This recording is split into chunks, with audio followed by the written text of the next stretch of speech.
మహబూబాబాద్ జిల్లాలోని Thorrur municipality chairman ఎన్నిక నేపథ్యంలో హైటెన్షన్ వాతావరణం నెలకొంది. పోలీసుల ఏకపక్ష తీరును ప్రశ్నించిన మాజీ మంత్రి ఎర్రబెల్లి దయాకర్ రావు అరెస్టు నిరసిస్తూ మాజీ ఎమ్మెల్యే శంకర్ నాయక్ ఆధ్వర్యంలో బీఆర్ఎస్ శ్రేణులు రాస్తారోకో చేపట్టారు. ఈ సందర్భంగా మాజీ ఎమ్మెల్యే శంకర్ నాయక్ మాట్లాడుతూ కాంగ్రెస్ ప్రభుత్వం ప్రజాస్వామ్యాన్ని ఖూనీ చేస్తుందని మండిపడ్డారు. మున్సిపాలిటీలో ప్రజలు ఇచ్చిన ఫలితాలను చూసి బుద్ధి తెచ్చుకోవాల్సింది పోయి పోలీసులను అధికారులను అడ్డం పెట్టుకుని మున్సిపాలిటీలో పాగా వేయాలనుకోవడం దుర్మార్గమన్నారు.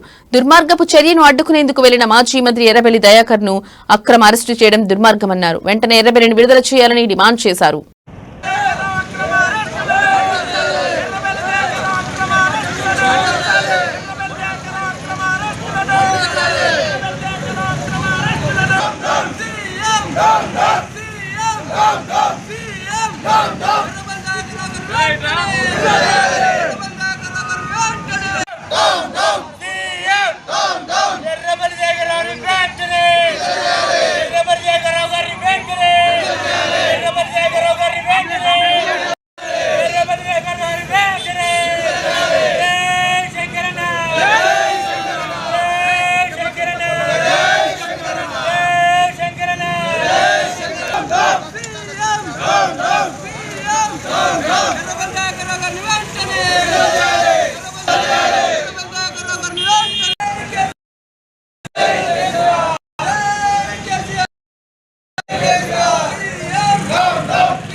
కాంగ్రెస్ రౌడీలో మాజీ మంత్రి గారిని వారిపై దౌర్జన్యం చేయడం, అరెస్టు చేయడం బాధాకరం.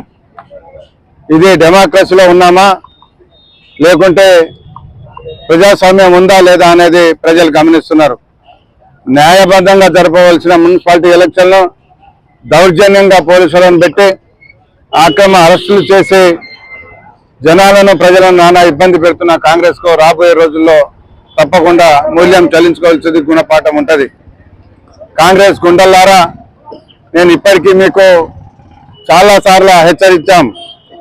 మీరు ఇచ్చిన 420 హామీలు నెరవేర్చండి.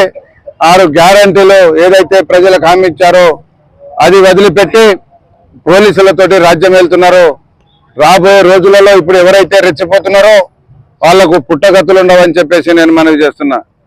7 సముద్రాలు దాటినా మీకు వదిలిపెట్టే సమస్య లేదని చెప్పి హెచ్చరిస్తున్నా. నేను ఒకటే మీ అందరికీ కాంగ్రెస్ పార్టీ గుండాలకు, రౌడీలకు ఎవరైతే దౌర్జన్యం చేస్తున్నారో